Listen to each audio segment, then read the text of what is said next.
मिल गए खाक में कितनी नाज था जिनको अपनी जिंदगानी का मिल गए खाक में कितनी नाज था जिनको अपनी जिंदगानी का कैसा हुआ है कैसे क्या भरोसा इस जिंदगानी का फकत दो गज कफन के और कुछ नहीं मिलता सावा कभी जब तार साथ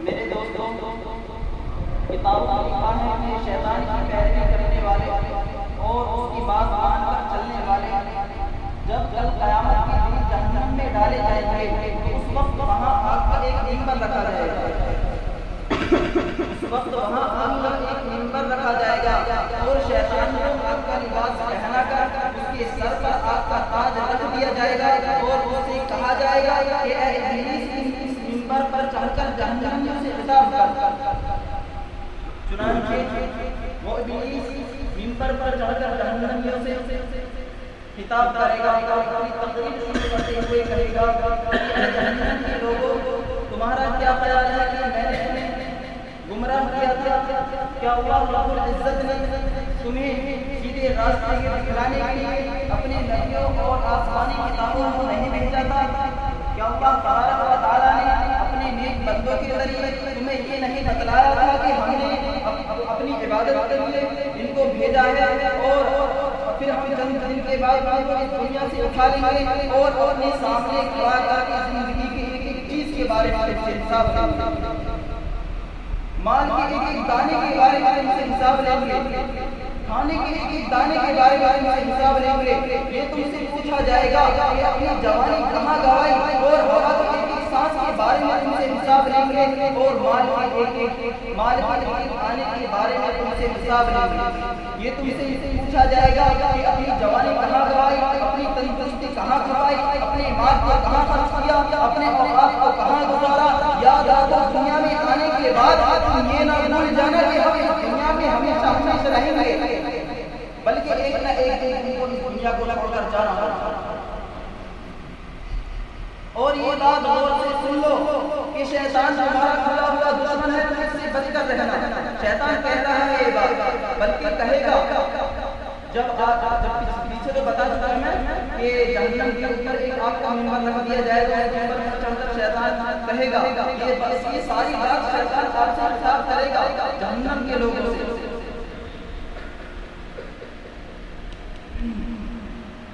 कि मैं तुम्हारा खुला हुआ दुश्मन हूँ तुम इससे बचकर रहना कि तुम्हारा क्या ख्याल है कि मैंने तुम्हें सीधे रास्ते से हटाकर गुमराह किया था अरे गुमराही तुम लोगों ने तो नहीं इख्तियार किया मैं तो सिर्फ तुम्हारे दिलों में गुनाहों का गलत बातों का वसवसा डाला करता था बाकी सारा काम तुम लोग अंजाम देते तुम लोगों ने अपना दुश्मन जानते हुए भी मुझसे हक से मुंह मोड़कर अल्लाह तबारक व तआला से हक से मुंह मोड़कर मेरी पैरवी की थी और इस बात को जानते हुए भी कि उसने हमारे माँ बाप हजरत आदम अलैहिस्सलाम और हव्वा रज़ियल्लाहु ताला को जन्नत से निकलवाया था लिहाजा इसमें कसूर मेरा नहीं बल्कि तुम्हारा अपना कसूर है इसलिए मैं आज ऐलान करता हूँ कि आज मैं तुम लोगों से बिल्कुल बरी कुरान कहता है कि तबल अल-लज़ीना तुबिऊ मिनल लज़ीना तबऊ व अज़ल अज़ाब व तक़त्तअत बिहिम अस्बाब कि आज मेरा किसी कोई वास्ता नहीं आज तुम लोग खुद अपने अपने की सजा भुगतोगे मेरे भाई इससे मालूम हुआ कि शैतान जो सिर्फ गुनाह के लिए हमरा करता है, बाकी सारा काम इस रास्ते पर, बाकी सारा काम इंसान को अंजाम देता है, इस रास्ते पर बहुत चलता है। शैतान के खिलाफ मिसाल से समझिए कि एक मरतबा बाजार में एक बुजुर्ग की शैतान से मुलाकात हुई, तो उस बुजुर्ग ने शैतान से कहा कि तू यहाँ कैसे? तो उसने बतलाया हज़रत मैं तो यहाँ इसलिए आया हूँ ताकि मैं लोगों को बहकाऊं। तो उस बुजुर्ग ने कहा कि ये काम तो बहुत बुरा है। तो शैतान ने कहा कि हज़रत मैं तो सिर्फ शीरा लगाता हूँ, अंजाम देता। तो हज़रत ने कहा इसका क्या मतलब?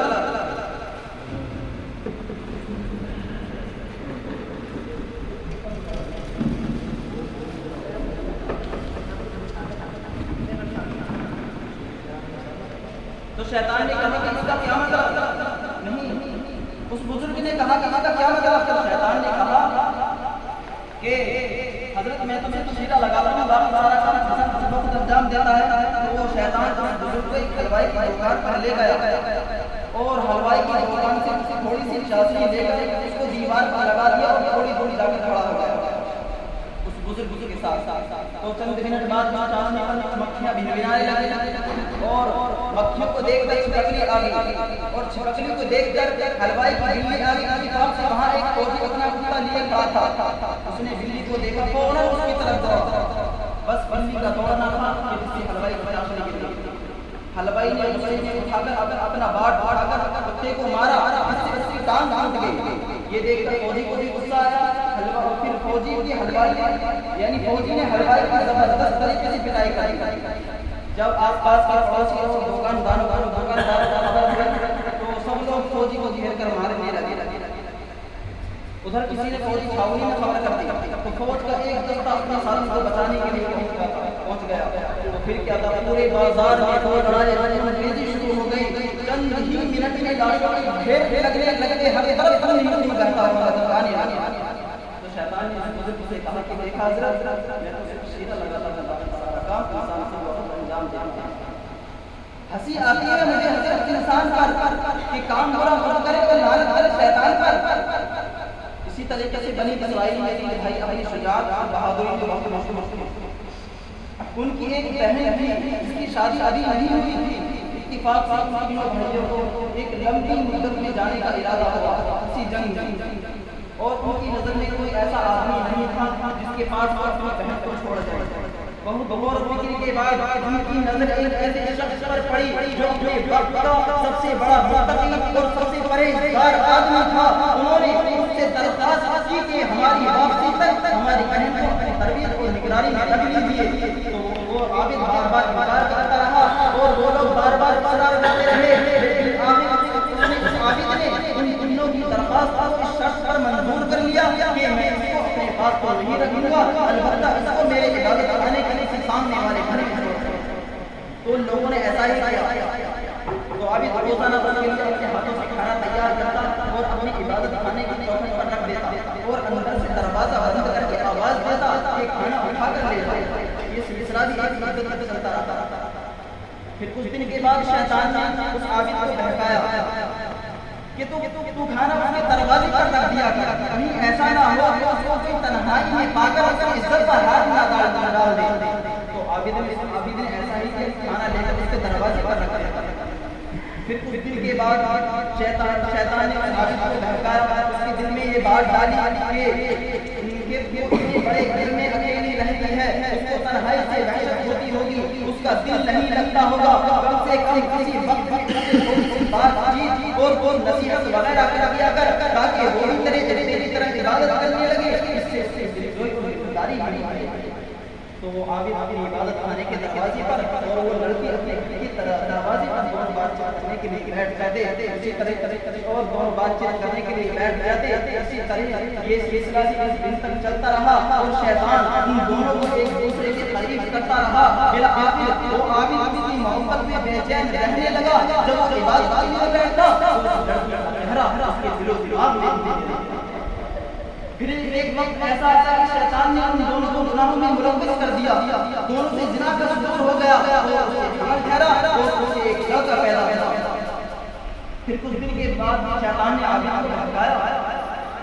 कि जरा ये बता कि इस लड़की के भाई अगर घर से वापस आ गए और इस बच्चे को देखा तो क्या जवाब देगा? तो जलील और रुसवा हो जाएगा। लिहाजा ऐसा कर इस बच्चे को जान से मार कर उसको जमीन में दफन कर दे।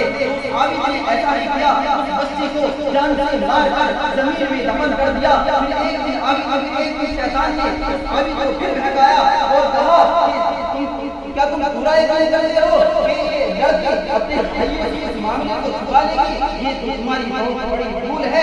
लिहाजा ऐसा करो कि इस लड़की को जान से मार कर इसके बच्चे के साथ दफन।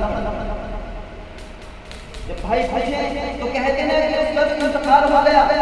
आबिद ने ऐसा ही किया, उस लड़की को जान से मार कर बच्चे के बगल में दफन कर दिया और उसके ऊपर बड़ा भारी कर दिया और अपने इबादत खाने में जाकर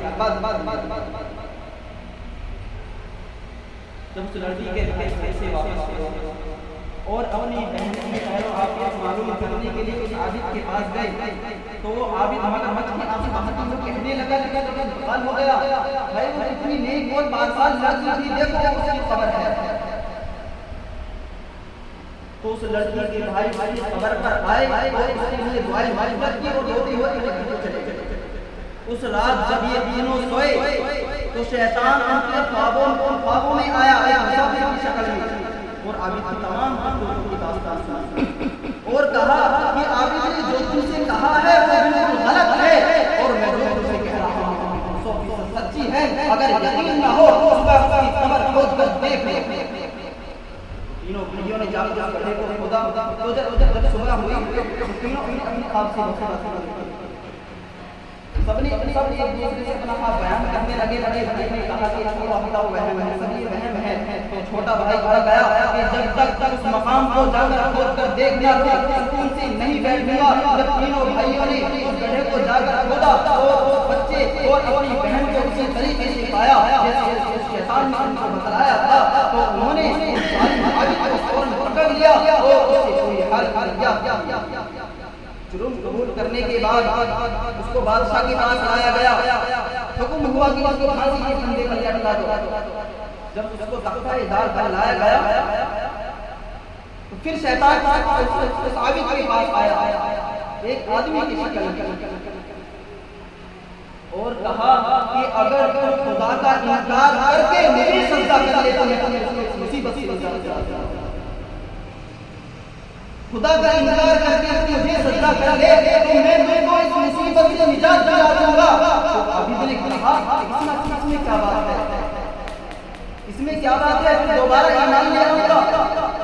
जैसे ही इधर आबिद ने खुदा का इनकार किया वैसे ही इधर फांसी के फंदे को खींच लिया और वो उसी हालत में तख्ता-ए-दार पर लटक गया। ना खुदा ही मिला ना मिसाले सनम, ना इधर के रहे ना उधर के रहे। है शैतान दुश्मनी औलादे आदम वही दिखाता है।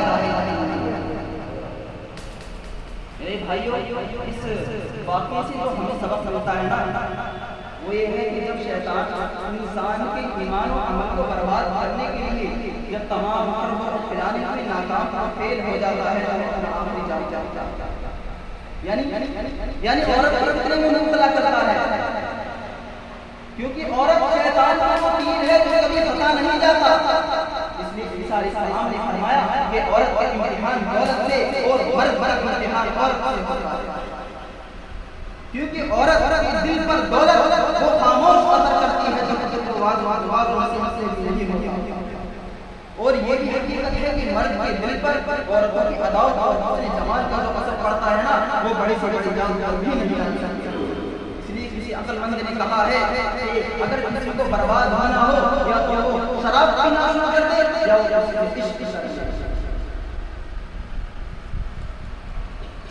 हज़रत लुक़मान रज़ियल्लाहु ताला ने अपने बेटे को नसीहत करते हुए फरमाया कि शेर का तेरा खतरनाक नहीं, यानी शेर का तेरा पीछा करना इतना खतरनाक नहीं जितना तेरा कदम या किसी औरत का कदम तेरे पीछे उठना, क्योंकि शेर तो तेरे जिस्म को खत्म करेगा लेकिन नामहरम औरत के ईमान को बर्बाद कर देगी।